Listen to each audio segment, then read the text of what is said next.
आपण पाहतोय बघा, महत्वाची ब्रेकिंग न्यूज आहे आता. संभाजीनगरात अपक्ष सचिन गरड एक मताने विजय झाले. बघा, केवळ एक मताने, म्हणजे एक मत देखील किती महत्वाचं असतं हे दिसून येत आहे.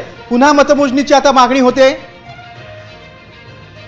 गरड यांचा वडगाव कोल्हाटीमध्ये केवळ एका मतानं विजय झालेला आहे. त्यामुळे फेर मतदान घ्यावं, मतमोजणी पुन्हा करावी अशी मागणी होती.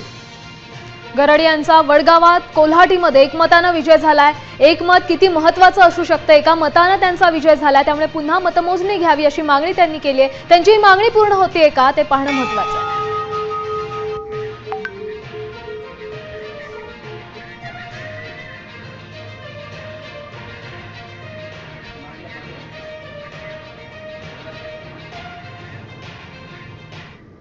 बघा, आपण पुण्यातलं चित्र बघतोय. एकूण जागा 73 आहेत. राष्ट्रवादी काँग्रेसनं मोठी आपण पाहतोय. बघा, महत्वाची ब्रेकिंग न्यूज आहे आता. संभाजीनगरात अपक्ष सचिन गरड एक मताने विजय झाले. बघा, केवळ एक मताने, म्हणजे एक मत देखील किती महत्वाचं असतं हे दिसून येत आहे. पुन्हा मतमोजणीची आता मागणी होते.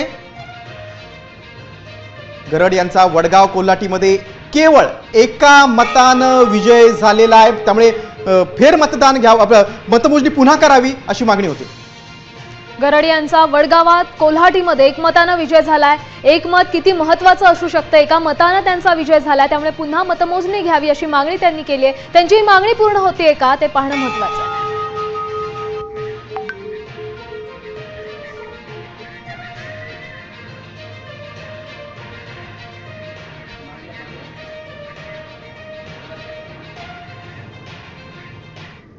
बघा, आपण पुण्यातलं चित्र बघतोय. एकूण जागा 73 आहेत. राष्ट्रवादी काँग्रेसनं मोठी.